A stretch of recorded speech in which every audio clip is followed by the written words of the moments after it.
우리가 예수 그리스도를 영접해서 거듭나면 하나님의 자녀가 됩니다. 그죠? 네. 자, 하나님의 자녀가 되면 그때부터 어떤 일이 생기느냐 하면, 나는 하나님께 속한 자인데, 나는 세상에 속한 자가 아니고 하나님께 속한 자인데, 그때부터 우리의 현실이 만만치 않습니다. 왜냐하면 하나님의 자녀가 된 자에게는 반드시 뭐가 있느냐 하면 대적이 있습니다. 아멘. 뭐가 있다고요? 대적. 이 있습니다. 어떤 사람이 이런 이야기해요. 저는 뭐 마귀 같은 거 겁내지 않고, 마귀 그거 저는 본 적도 없고 마귀의 공격도 받지 않습니다. 네, 그 사람은 마귀와 같은 방향을 가고 있기 때문에 그렇습니다. 네, 아무리 바람이 불어도 그 부는 방향으로 가면 괜찮아요. 마귀가 가고자 하는 그 길로 가면 마귀의 공격을 받지 않습니다. 그런데 그곳에서 내가 빠져나와서 하나님의 자녀가 되는 순간, 그때부터 마귀는 우리에게 뭐가 되느냐 하면 대적이 되는 거예요. 아멘. 할렐루야. 아멘. 그래서 베드로전서 5장 8절에 이렇게 말하는 거예요. 근신하라, 깨어라. 너희 대적 마귀가 우는 사자같이 두루다니며 삼킬 자. 이 삼킬 자라는 게 아직도 마귀에게 속해 있는 그 불신자를 말하는 게 아니에요. 우리를 두고 말하는 거예요. 하나님의 자녀가 된 우리를 삼키려고 찾고 있다는 거예요. 그래서 너희는 마음을 굳건하게 하여 그를 대적하라.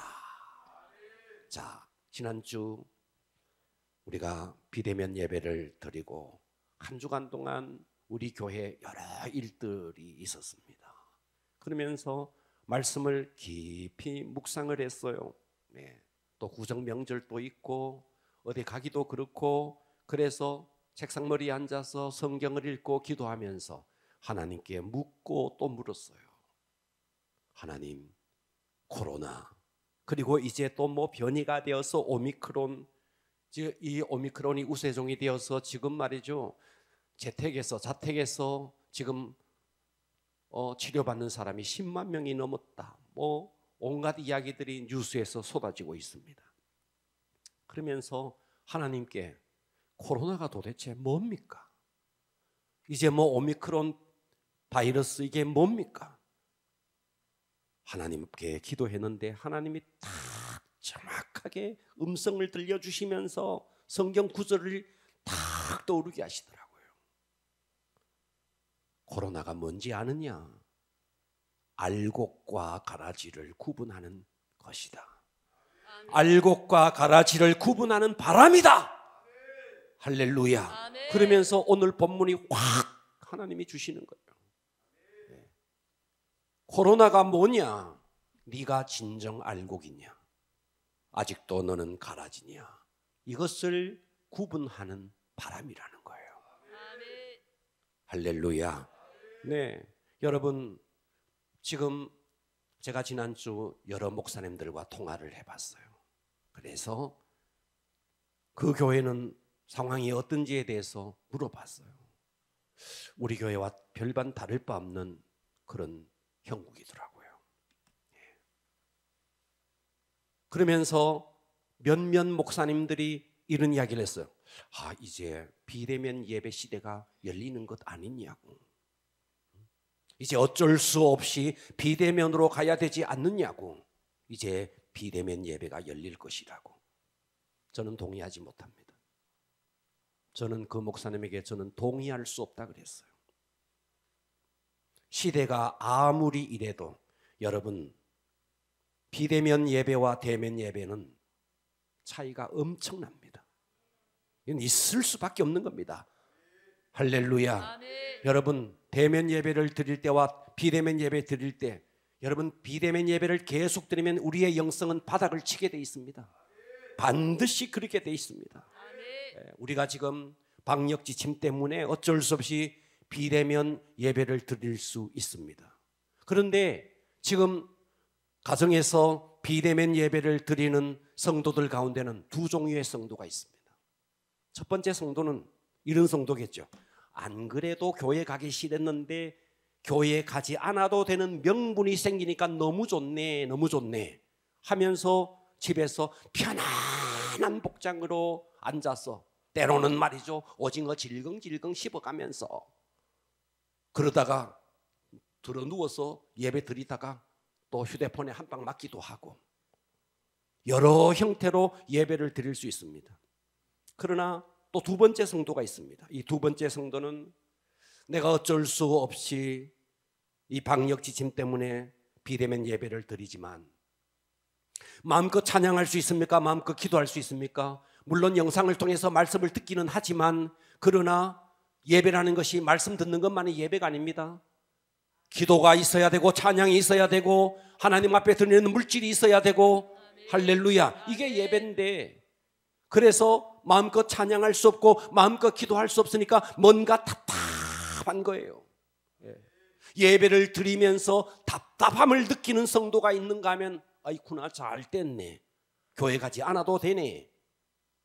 두 종류 가운데 오늘 또 우리 성도들 가운데서 가정에서 예배를 드린 사람 가운데 첫 번째인지 두 번째인지 스스로를 한번 점검해 보십시오.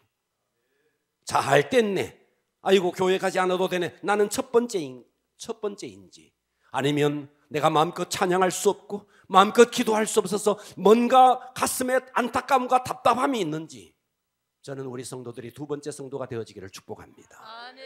할렐루야. 아멘. 명심하십시오. 여러분, 바이러스는 절대로 우리의 신앙을 무너뜨리지 못합니다. 네, 바이러스는 절대로 교회를 무너뜨리지 못합니다. 교회를 무너뜨리는 것은 바이러스가 아닙니다. 교회를 무너뜨리는 것은 사단이 뿌려놓은 가라지입니다. 오늘 이 가라지에 대한 이야기를 좀 할 텐데요, 여러분들이 내게 주시는 이 시대에 내게 주시는 음성으로 듣기를 축복합니다. 아멘. 자, 보십시오. 우리 몸에 병이 들었어요. 여러분, 치아가 조금 아플 때 치과에 가서 그래서 치료를 받으면 그냥 넘어갈 수 있는 것을 아파도 참고 하다가 보면 나중에 가면 그 치아를 빼야만 되는 그런 경우가 있을 수 있습니다. 작은 병이 우리 몸속에 들어왔을 때 이것을 빨리 치료하지 않으면 그것이 큰 병이 됩니다.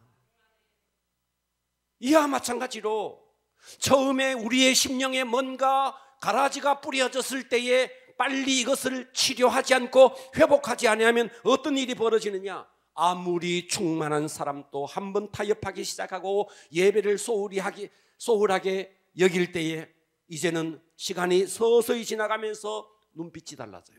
저는 그런 사람 많이 봤어요. 그렇게 충만했던 사람이, 아니 한 달 전에 그렇게 충만했던 사람이 예배를 등한히 여기더니 어느 날 눈빛이 변해지고 이제는 심각한 얼굴로 바뀌어졌어요. 한 달 뒤, 두 달 뒤 세속적인 사람으로 되어서 이제는 돌이킬 수 없게 이제는 정말 괴물처럼 변해가는 사람들이 있을 수 있습니다. 그 작은 병이 서서히 속에서 자라는 거예요. 나중에는 돌이킬 수가 없는 거예요. 그러니까 우리가 어떤 환경에 노출되느냐는 것은 대단히 중요한 것입니다. 아멘.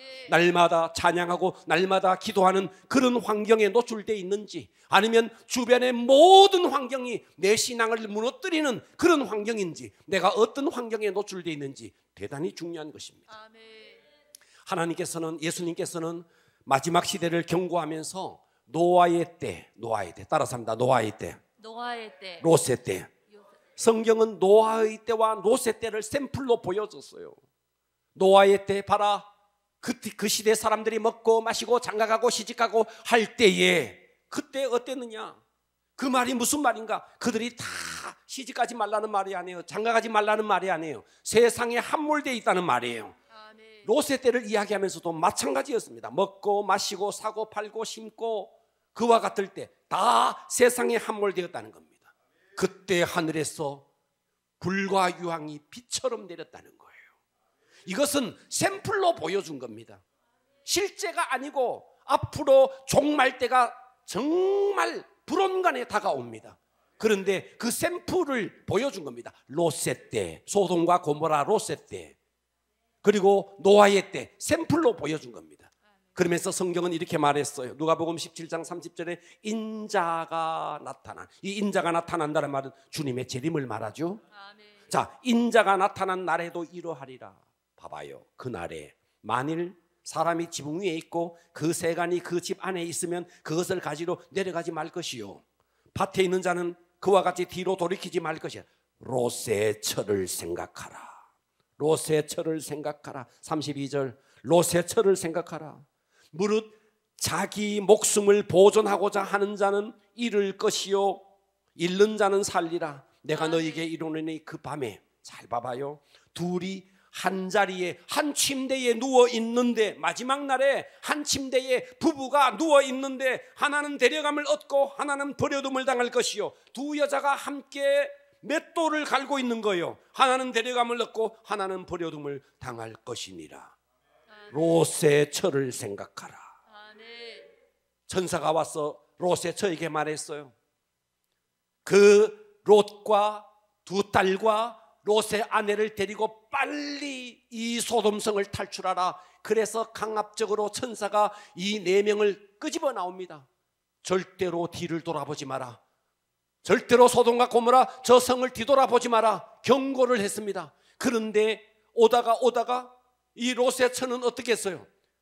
그 두고 온 재산, 두고 온 땅, 두고 온 집, 미련이 있는 거예요. 그래서 뒤를 돌아봅니다. 우리가 잘 알고 있죠. 소금 기둥이 되었습니다. 그러니까 이 말이 무슨 말이에요? 롯의 처, 롯의 아내의 마음속에는 무엇이 있었다는 말입니까? 롯의 처가, 롯의 아내가 하나님을 모르는 사람이 아니었어요. 그런데 그 속에 무엇이 가득했느냐? 세속적인 것이 가득했다는 겁니다. 우리가 교회 다니면서 예수를 믿는 자의 그리스도의 이름을 가지고 살아가면서도 이 속에 세속적으로 가득한 사람이 있다는 거예요. 이 속에 세상이 가득한 것입니다. 여러분, 노아와 이 롯의 때는요, 샘플로 보여준 겁니다. 그렇다면 앞으로 펼쳐지는 실제적인 종말, 실제적인 마지막 시대의 환란은 과연 어떨까요? 지금 이런 바이러스, 전염병, 이와 같은 것은 종말의 징조를 보여주는 하나의 모습입니다.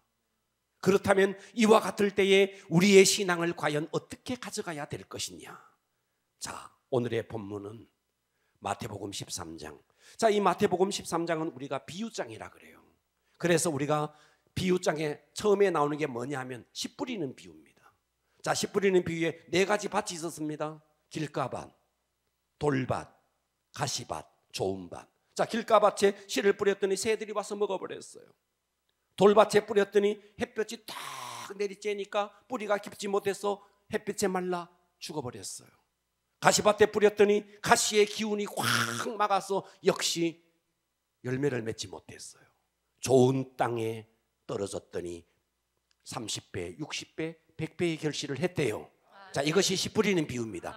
그런데 오늘의 비유는 가라지의 비유예요. 이 가라지의 비유는 씨 뿌리는 비유 바로 다음에 딱 등장합니다. 그러면서 24절에 이렇게 말하는 거예요. 예수께서 그들 앞에 또 비유를 들어 이르시되, 보고 계시죠? 아멘. 천국은, 잘 들으세요, 천국은 좋은 씨를 제 밭에 뿌렸대요. 이 말이 무슨 말인가? 자, 네 가지 밭이 있었습니다. 길가, 가시밭, 돌밭, 옥토밭.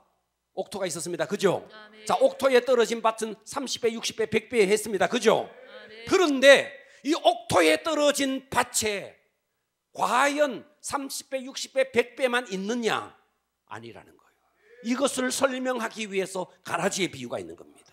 그래서 이 가라지의 비유는 뭐냐 하면, 가라지의 비유는 옥토밭에, 옥토입니다.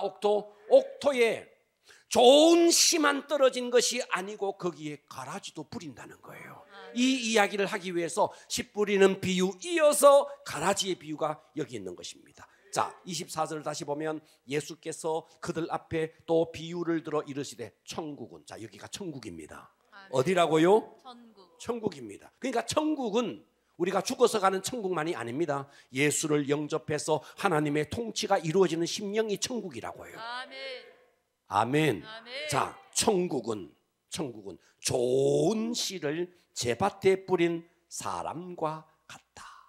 그러니까 이 심령이 그러니까 천국은 우리가 언젠가 영원히 머무를 하늘나라 천국이 있고 예수를 영접하면서 이루어지면서 내 속에서 하나님의 보좌가 이루어지는 심령의 천국, 하나님의 통치가 이루어지는 천국이 있다고요. 아멘. 자, 여기서 말하는 천국은 심령의 천국, 하나님이 통치하는 심령의 천국입니다. 아멘. 할렐루야. 아멘. 자, 그런데 이 심령의 천국에는 아직도 완성되어지지 않았기 때문에 언제나 항상 긴장이 있습니다. 언제 어느 때에 원수가 와서 가라지를 뿌릴지 모르는 거예요. 아멘. 자, 37절을 봅니다. 자, 한 절 한 절 봅니다. 대답하여 이르되 좋은 씨를 뿌리는 이는 누구라고요? 인자. 자, 씨를 뿌리는 이는 예수님이에요. 아멘. 자, 밭은 세상이래요. 아멘. 좋은 씨는 천국의 아들들이래요. 아멘. 그래서 가라지의 비유와 씨 뿌리는 비유가 조금 다른 것이 씨 그러면 우리는 말씀이라고 생각했는데 여기서 가라지의 비유에서는 좋은 씨는 천국의 아들이래요. 가라지는 뭔데? 악한 자의 아들이래요. 마귀에게 속한 자의 아들이라는 거예요. 자, 39절에 보니까 가라지를 뿌린 원수는 누구냐니까 마귀라는 거예요. 마귀. 아멘. 추수 때는 세상 끝 마지막 종말 때를 말하는 거예요. 추수꾼은 누군데? 천사들이라는 거예요. 이것은 누구의 설명이냐 하면 예수님의 설명, 예수님의 해석이에요. 그래서 아멘. 이 해석에는 우리가 덧붙일 이유가 없는 겁니다. 아멘. 예수님이 그대로 이걸 해석했기 때문에. 그래서 이 비유의 핵심은 뭐냐? 예수님의 사역은 이 세상에서 하나님의 말씀을 통해서 하나님의 자녀를 한 사람 한 사람 세워가는 것이 예수님의 사역입니다. 아멘. 자, 다시요. 예수님의 사역의 핵심은 뭐냐?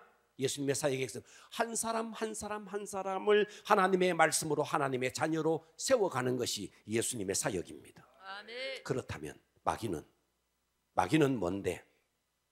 마귀는 계속해서 가라지를 뿌리는 거예요. 가라지를. 그러니까 우리는 아셔야 됩니다.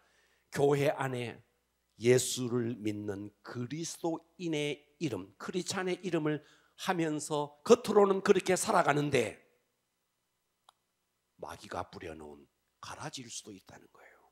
아멘. 자, 그래서 따라서 합니다. 당신은 진정 알곡입니까? 알곡입니까?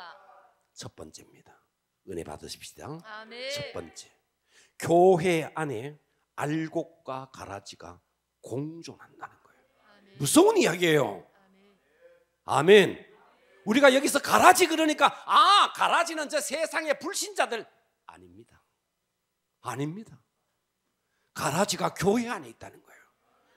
자, 24절 다시 봅니다. 예수께서 그들 앞에 또 비유를 들어 이르시되 천국에 천국 좋은 씨를 제 밭에 뿌렸어요. 아멘.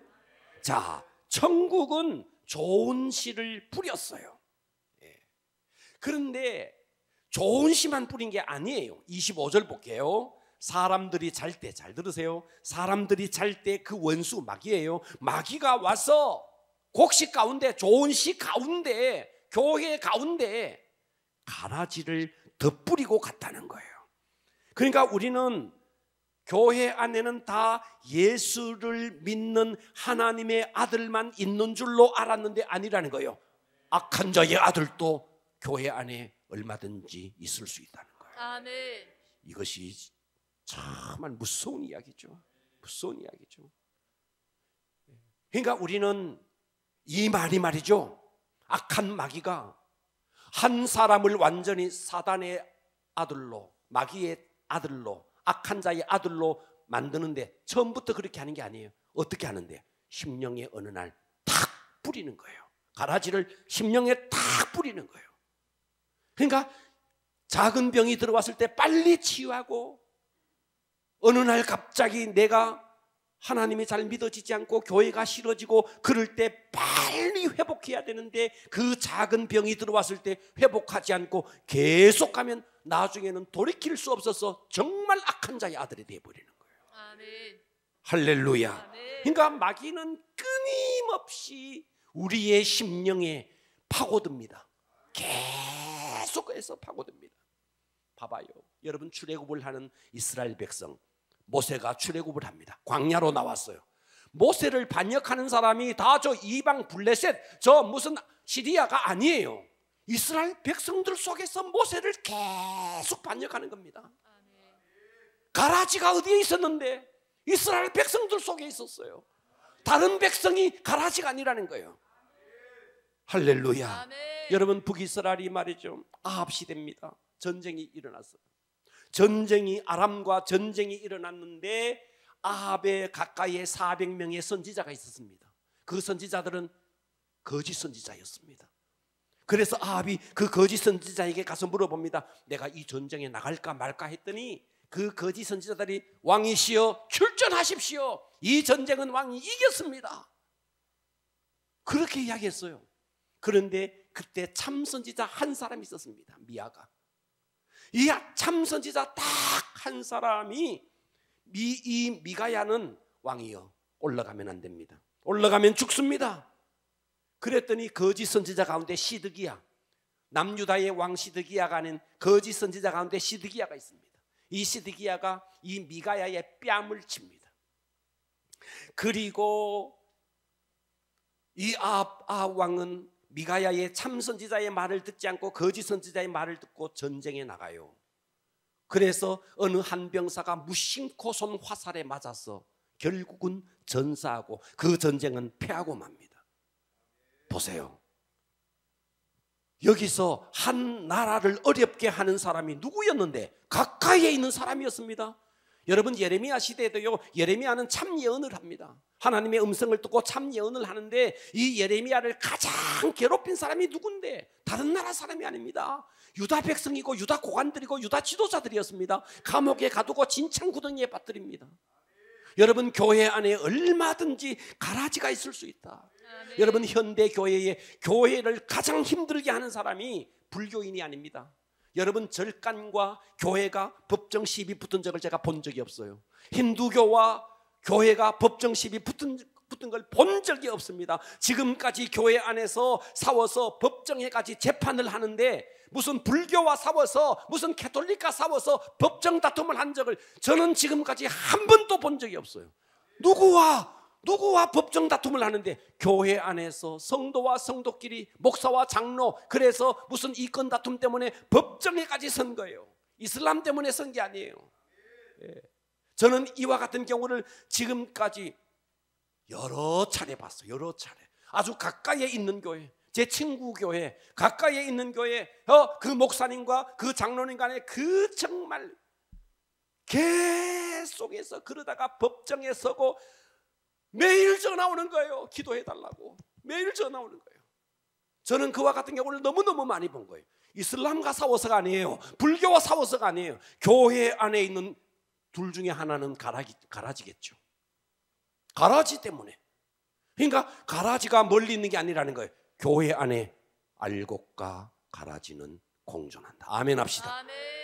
할렐루야. 아멘. 그렇다는 거예요. 39절 마태복음 5장 39절에 보면 이렇게 말합니다. 나는 너에게 이르노니 악한 자를 대적하지 마라. 누구든지 내 오른뺨을 치거든 왼뺨도 돌려대며 또 너를 고발하여 법정에 세우고자 하거든, 고발하여서 법정에 세우고자 하거든 속옷을 가지고자 하는 자에게 겉옷까지 주며 이와 같이 양보하라는 거예요. 아멘. 알곡은 양보합니다. 가라지는 양보하지 않습니다. 양보하지 않는 것은 내가 가라지라는 것을 증명하고 있는 겁니다. 잊지 마십시오. 가라지는 교회 안에 있다는 거. 아멘. 할렐루야. 아멘. 두 번째입니다. 두 번째는 마귀가 잠잘 때 가라지를 부린다는 거예요. 아멘. 자, 25절 다시 보면 사람들이 따라서 합니다. 잘 때에 그 원수 마귀가 와서 곡식 가운데 가라지를 덧뿌리고 갔더니, 여러분, 이 이야기는 당시에 이런 이스라엘 민족 백성들 가운데 자, 이런 경우가 있어. 다 농사를 지어요. 이 사람 또 여기에 농사 짓고 한 사람은 여기 농사 지어요. 그런데 두 사람이 막 싸우기도 하고 감정이 안 좋았어요. 그래서 이쪽에 밭에 사람이 어느 날 몰래 밤에 가서 잡초, 그 잡초의 씨앗을 말이죠, 밤에 다른 집의 밭에다가 뿌리는 거예요. 이런 일들이 하도 많아가지고 로마에서는 법을 세웠어요. 다른 밭에 잡초를 뿌린 자를 이것을 제어하는 법을 세울 만큼 감정이 안 좋은 사람은 밤에 몰래 가서 남의 밭에 잡초의 씨를 막 뿌리는 거예요. 예수님은 당시에 이와 같은 한 실예를 가지고 지금 이 이야기를 하고 있는 겁니다. 사람들이 잘 때에 남의 밭에 가서 잡초의 씨앗을 막 뿌리듯이 사람들이 잘 때에 원수가 와서 곡식 가운데 가라지를 더 뿌리고 갔다는 거예요. 교회가 영적으로 잠들어 있을 때 교회 안에 마귀가 와서 가라지를 뿌리고, 한 성도 한 사람이 영적으로 잠들어 있을 때에 그의 심령에 마귀가 와서 가라지를 뿌리고 간다는 것입니다. 아멘. 그러니까 우리가 가라지 그러니까 마귀가 말이죠, 무슨 뿔을 달고 나타나서 절대로 그렇지 않습니다. 아주 점잖은 모습으로, 아주 괜찮은 모습으로, 여러분 주변에 아주 그럴듯한 모습으로 다가와서 결국은 나로 하여금 내 속에 하나님의 자녀로 세워지지 못하도록 이런저런 방법으로 나를 계속 허물고 있다는 겁니다. 아멘. 그게 누군데? 그게 가라지라는 거예요. 아멘. 바울은 이 마귀에 대해서 광명한 천사다, 예수님은 이 마귀에 대해서 양의 옷을 입고 나오는 일이다, 겉으로 보면 다 그럴듯하다는 거예요. 그러니까 가라지와 알곡은 워낙 비슷해요. 처음에는 가라지인지 이게 알곡인지 몰라요. 그런데 어느 날 갑자기 저게 가라지네라는 것이 딱 드러나는 순간 뽑으려고 하면 알곡과 이미 뒤엉켜가지고, 알곡의 뿌리와 뒤엉켜가지고 뽑으면 알곡까지 뽑힐 것이니까, 그래서 예수님은 그냥 두라 그랬어요. 그러니까 이 가라지는요, 교회 안에서 가라지는요 굉장히 인품도 있고 인격도 있고 그럴 수 있습니다.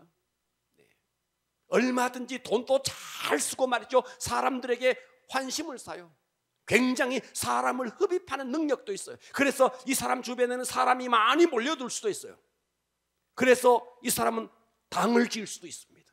만일 이런 사람이 교회에서 중직자가 되면 교회는 굉장한 위기에 빠질 수도 있습니다. 교회 안에 얼마든지 이런 가라지를 누가 와서, 교회가 영적으로 잠들었을 때 마귀가 와서 심령에 이 가라지를 뿜고 어느 날 그 사람이 가라지가 되어버린 것입니다. 여러분, 우리가 홍합이라고 먹는 홍합 아시죠? 홍합. 여러분, 그게 홍합이 아닙니다. 원래 그거는 담치입니다. 담치. 때로는 담채라고도 합니다. 담치. 원래는 그게 담치예요.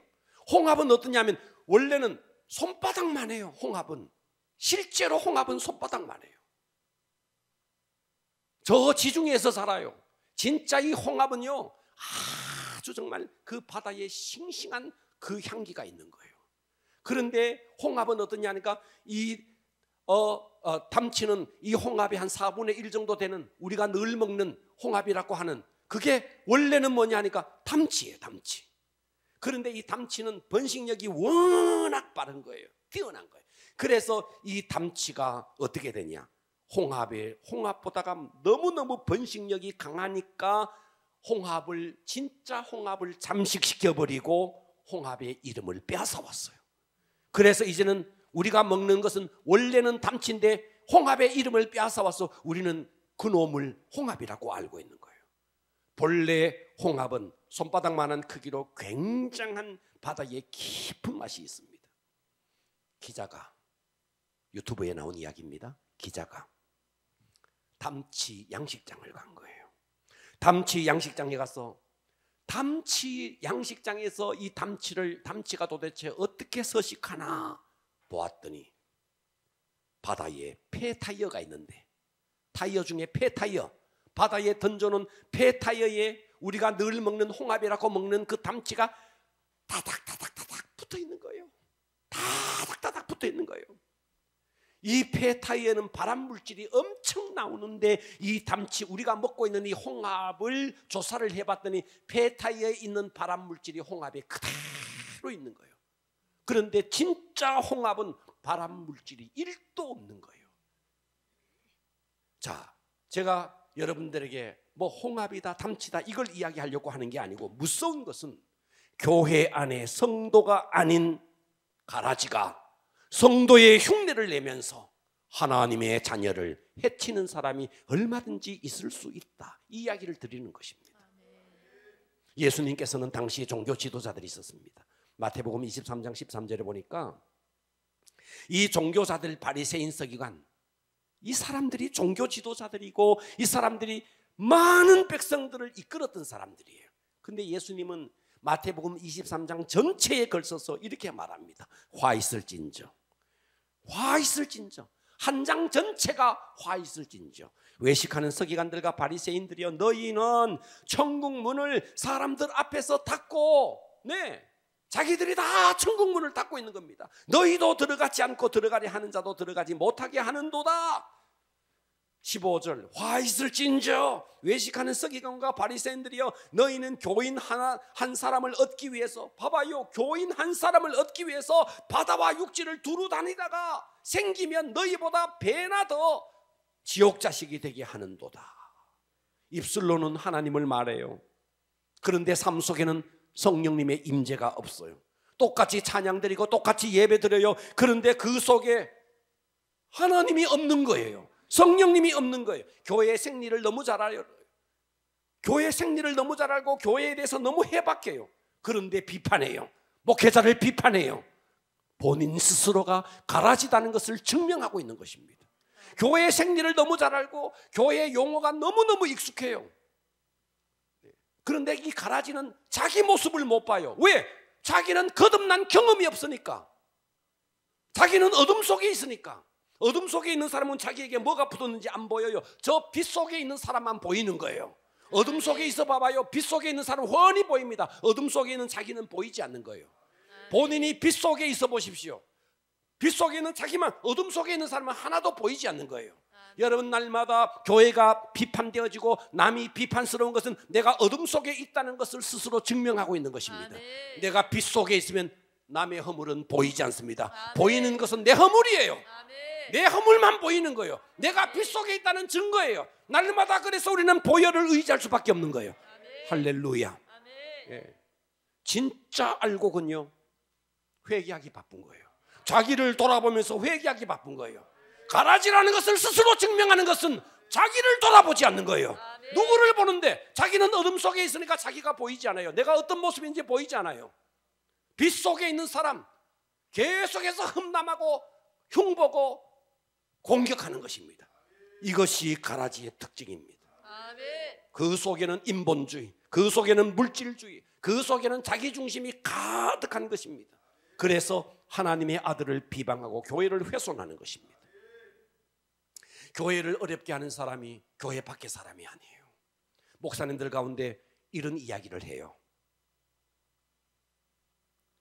교회 어떤 시설을 할 때, 교회를 지을 때, 교회를 건축할 때 이런 이야기를 많이 해요. 장로님이라고 믿고 했는데 사기쳤다는 거예요. 장로님이라고 믿고 했는데. 저는 이런 목사님 많이 만나봤어요. 그래서 어떤 목사님이 그래요. 차라리 불신자에게 시켜라. 불신자는 교회를 어렵게 하면 벌 받는다는 것을 안다는 거예요. 불신자는 아는데 교회 안에 장로라는 이름을 가지고 교회를 사기치는 사람이 있는 거예요. 저는 섬찟하더라고요.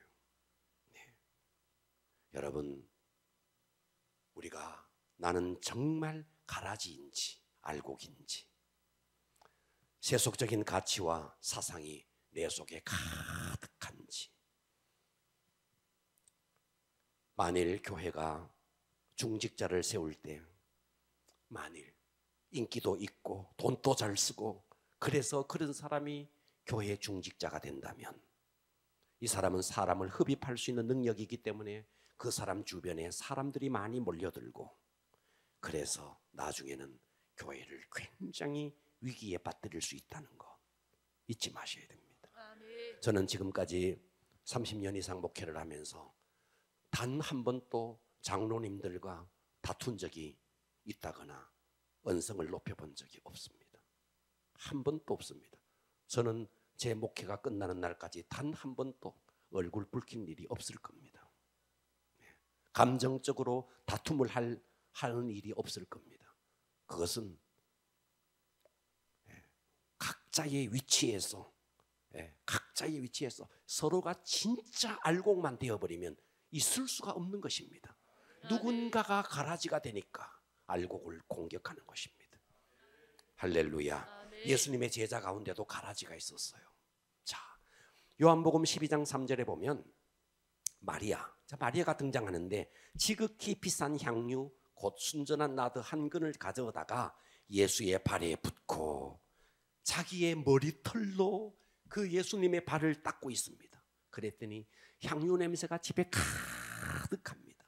그때 제자 중 하나, 예수를 잡아줄 가룟유다, 이 가라지가 말합니다. 이 향유를 어찌하여 300데나리온에 팔아 가난한 자들에게 주지 아니하였느냐? 실상은 그게 아니에요. 이렇게 말하면 가난한 자들을 생각함이 아니요, 그는 도둑이라 돈괴를 막고 거기 넣는 것을 훔쳐감이라. 가라지라는 거예요. 예수님의 제자 가운데도 가라지가 있었다는 거예요. 그러니까 예수님의 장례식을 준비하는, 그래서 비싼 향유를 부어서 그의 발을 자기의 머리털로 닦고 있는 이 여인을 공격하고 있는 것입니다. 가라지는 교회 안에 있을 수 있다는 거. 두 번째, 가라지는 교회가 잠들 때 마귀가 가라지를 뿌리고 한 성도가 영적으로 잠들 때 그의 심령에 가라지를 뿌린다. 세 번째입니다. 그러면 우리가 알곡이 되기 위해서 어떻게 해야 되는데? 깨어야 됩니다. 할렐루야. 자, 25절에 보니까 사람들이 잘 때 그랬잖아요. 수면을 말하는 게 아니에요. 영적으로 잠든 것을 말하는 거예요. 아멘. 그러니까 우리는 영적으로 깨어나야 됩니다. 영적으로 우리가 잠들어 버리면 그때부터 사단이 활동합니다. 영적으로 깨어 있으면 사단이 공격할 수가 없는 겁니다. 우리가 세상의 빛인데 빛의 역할을 못하면 세상은 어두워지죠. 우리가 소금인데 소금의 역할을 감당하지 못하면 세상은 부패해지는 거죠. 아멘. 그렇기 때문에 여러분, 지금 전파력이 강한 오미크론 어쩌고 여러분 이럴 때요, 정말 내가 가라지인가 내가 알곡인가, 앞으로 무시무시한 환란의 때가 다가옵니다. 지금은 아무것도 아닙니다. 로세 때 무슨 노아의 때 그건 다 하나의 샘플이고, 지금 또 말이죠, 지금 이런 바이러스, 이것은 하나의 전주곡에 불과합니다. 그런데 지금 흐느적거리면 진짜 환란이 다가왔을 때 어떻게 할 것입니까? 우리는요, 내가 알곡이라는 것을 스스로 증명해내야 됩니다.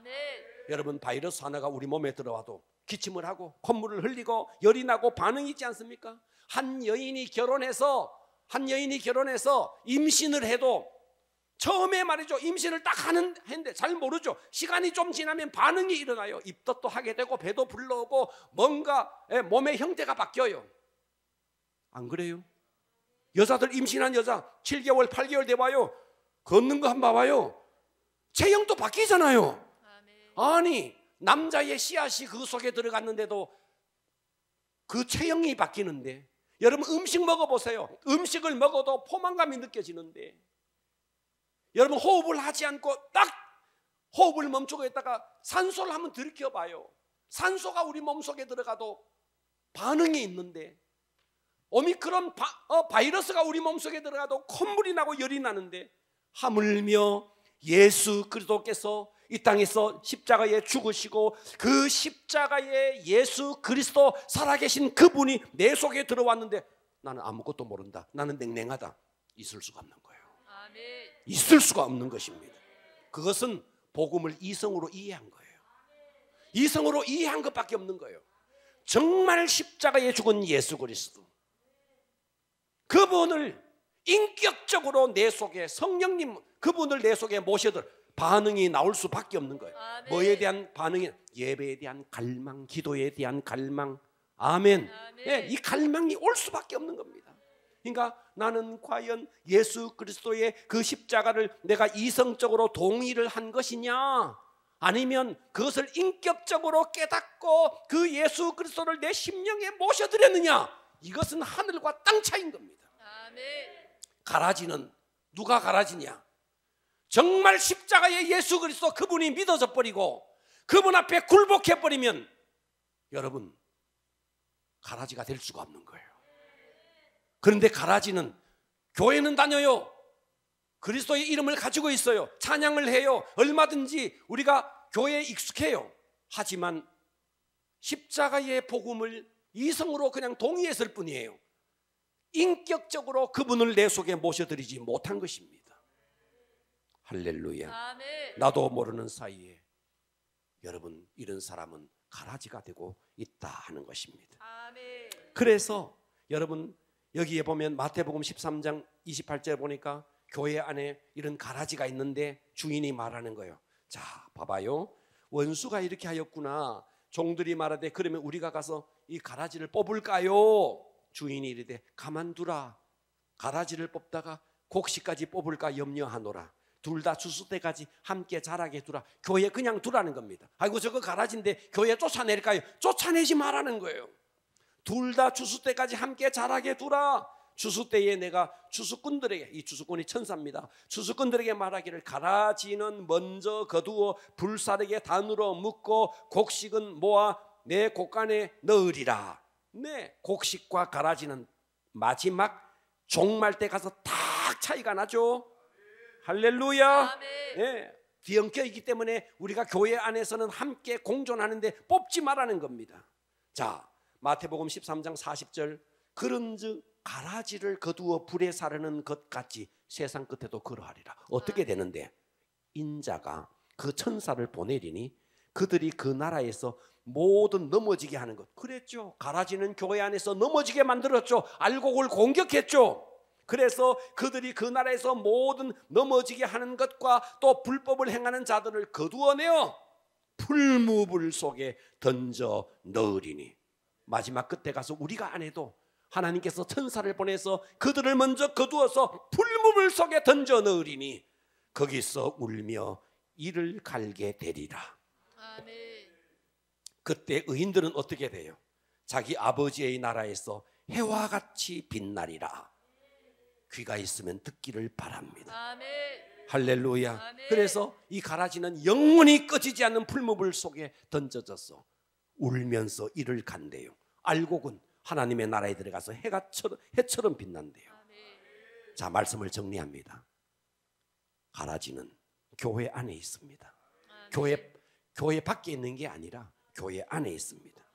언제 마귀가 와서 가라지를 뿌리느냐? 잠들었을 때, 교회가 잠들었을 때, 한 성도가 잠들었을 때, 영적으로 잠들었을 때 가라지를 뿌린다는 겁니다. 아멘. 그럼 우리가 어떻게 해야 됩니까? 깨어나야 됩니다. 아멘. 지금 또 내가 알곡인지 내가 가라지인지 지금 이런 바이러스의 시대에 스스로를 증명해내야 됩니다. 아멘. 그래서 말씀을 들으면서 내가 내 속에 가라지의 모습이 있다 하면요, 십자가의 복음을 붙들고 정말 여러분이 주님 앞에 나가서 주님의 이름을 붙들고 기도해야 됩니다. 아멘. 여러분들이 십자가를 붙들 때 하나님은 바꾸어 줄 것입니다. 아멘. 승리합시다. 아멘. 지금이야말로 우리는 내 스스로가 알곡임을 증명해내는 그런 시간입니다. 아멘. 할렐루야. 아멘. 기도하겠습니다.